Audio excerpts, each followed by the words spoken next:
I'm Donna Lim with Sooter Consulting, and today we're going to talk about creative cost cutting. It's one of my favorite subjects, because when I talk with clients, most of the time they'll tell me they're running very lean and there's nothing that they can cut. But if we really dig in and work on what is muscle and what is nice to have, they usually find things. I'm Brittany Brazel with Sooter Consulting, and a lot of times customers come to us and they're like, I don't think I have anything to cut out.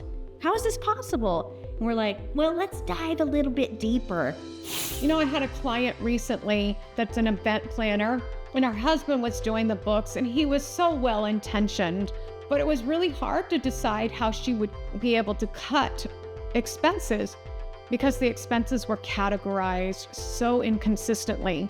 I found things like the laundry in fuel, and I found fuel in laundry, and I found owner's draws on the P&L as payroll. It's really hard to decide how to lower your expenses if the expenses aren't categorized correctly.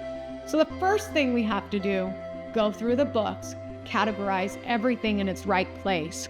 Then we can sit down together, go through the expenses and see what is muscle and what is the nice to haves. So you have to start with clean books. The first thing you want to do is get comfortable with the uncomfortable. Do you know the story of your money? Do you know where the money is being spent? Sometimes I have clients that will come to me and they'll be embarrassed because they haven't looked and they don't want to know, but they know they want to make a change. The first thing we have to do is go out into that wild, wild west that we call your bookkeeping and take a real look at it. We need to actually go into your P&L and do a full detail analysis. It's not a pretty report, but it does get the job done. This is when traditional accounting actually does come into play and helps us to understand the trends of your business. Traditional accounting is a necessary thing. It's going to put all of your expenses in the right categories. So it organizes things. Then we're going to take it to the next level, and we're going to look at those expenses, those categories, and we're going to put values on what it's bringing the business. We're going to help that business owner. We're going to help you figure out what that value is. And this is how we're going to uncover the story of your money. I'm going to mark up a spreadsheet with all my questions. What's this for? What do you use this for? Do these two subscriptions overlap in some way? It sounds a little bit intimidating, but it's really going to help you out. It's not my job to decide what is going to be cut and what is going to be kept. It's my job to help that business owner really look behind the emotions of that expense, find the value that it's bringing to the business, and if it's not bringing value to the business, help them set that aside as something that they can creatively cut. Cutting costs is actually an important part of the profit first mindset. But you have to have the traditional bookkeeping, the traditional accounting. That's the foundation. The cash flow method is the profit first. They go hand in hand. In the first 90 days, we challenge our business owners to go through their profit and loss detail statement and cut 10% of the expenses.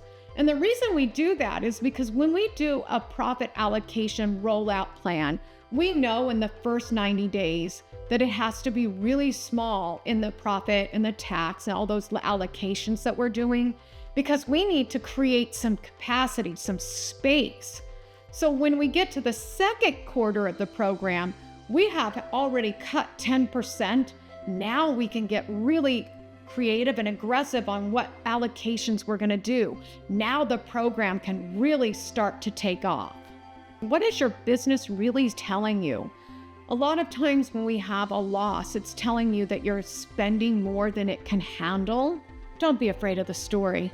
Let's embrace it. Let's listen to the story and change the outcome. This is part of a discovery process that actually might surprise you. So I had a client of mine that loved to do trial subscriptions, but he would always forget that they're there. And you know what? That's exactly why software companies give you the trial. They want you to forget. So every quarter I would go through the books with him. I would highlight what he's got on there and go, are you still using this? And he would then just go and cancel it out. Or sometimes he would forget to do it and I would come back around. But those are the little creative things that you could do that will make big impacts on your business. Another example is I had this client that put all of their payroll on Intuit, and that's a great system. We use it, but he put it all on auto pay, and then it was a set it and done kind of thing. But he was paying people that weren't even working for him anymore. He didn't realize he was still paying this employee that was no longer working for him because it was on auto payroll. So it's my job to take the deeper look into the details And find efficiency. Overlap happens to everyone. And for my attorneys out there, we all know that there's a lot of law software, and a lot of them combined certain things. I would encourage you guys to use one software that does it all so that you're not overlapping with expenses. Those softwares can get really expensive. And sometimes, again, they're trying to have you forget that they're there. Cutting overlaps is easy, but the next part is determining what is the muscle in your business, as in what's necessary. In other words, what do you really need to run your business, and what are your just nice to haves? You truly have to change your mindset, because you might be sitting there thinking, all these little tiny subscriptions, that isn't going to help me, Donna. But it will. Collectively, if we make changes in small things, we can change our mindset to make changes in other things. So here at Sooter Consulting, we're all virtual. And I absolutely know that the muscle in my business is my internet package. Now, I am not going to skimp on that. I'm going to get the best internet package I can because it's really important. I don't want my internet to go out during a Zoom call with a client. I also make sure that my team has the best internet connection they can have. Again, we all work from home. That's muscle. If I'm feeling like I need to cut back expenses, I might not need to go out to a lunch with clients. I could go to a Starbucks and have coffee with them. Learn the value of all of your expenses. It's not about cutting without thought. It's about knowing which expense is creating value in your business. Now, my insurance clients also do a lot of traveling. They really only need one conference a year to know what's going on in their industry. So when I talk with them, we're going to look at what is giving them a return on their dollar. I'm not saying they can't do the travel. Let's just know what the value of that travel is. I recently worked with one of my insurance companies that's doing profit first. And the insurance world is changing a lot in how they do their commission structure and their bonus program. And he was struggling a bit with how to pay the bonuses to his team when the team wasn't necessarily getting the sales that he needed to get his big bonus. So we flipped it around and we asked him, why base their bonus on your bonus? Why not base their bonus on your profitability? Why can't we just create a bonus program that is based off of profit first? They get a portion of your profit account. Now, this motivated the team to become more efficient.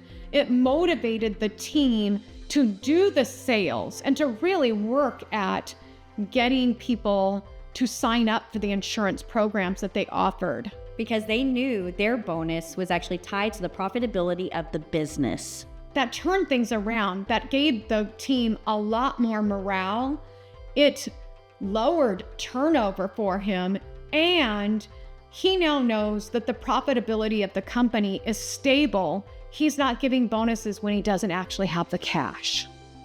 When you're done determining the muscle versus the nice to haves, it's time to get tougher. It's time to evaluate the team and understand what value each team member is bringing to the table.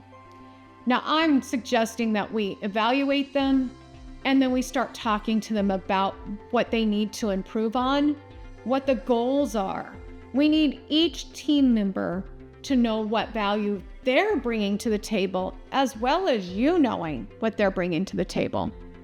We're not exactly talking about laying people off, okay?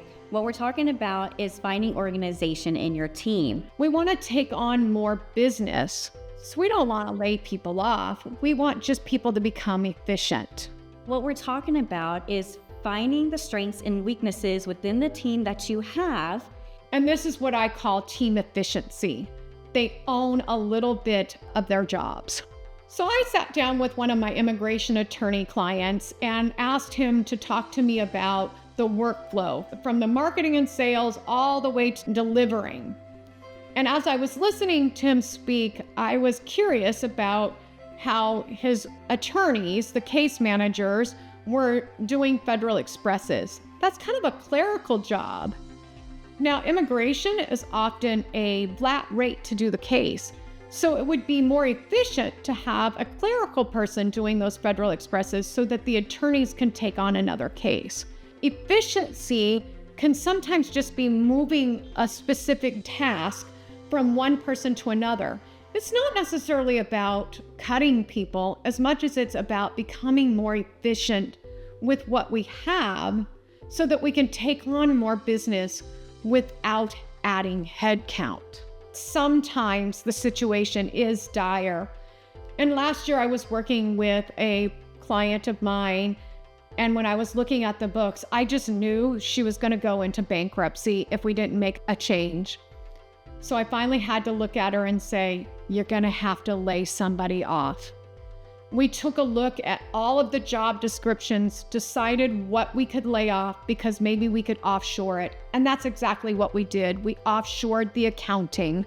It saved her business. And by the end of the year, she called me ecstatic because she had turned a profit and cash flow was getting better. Ultimately, these clients had to become comfortable with the uncomfortable. So cutting costs can be a very hard thing. And evaluating our team, that can be extremely emotional. And making the decisions that have to be made to become profitable, that is difficult. But this is the kind of stuff that we are here to help you with.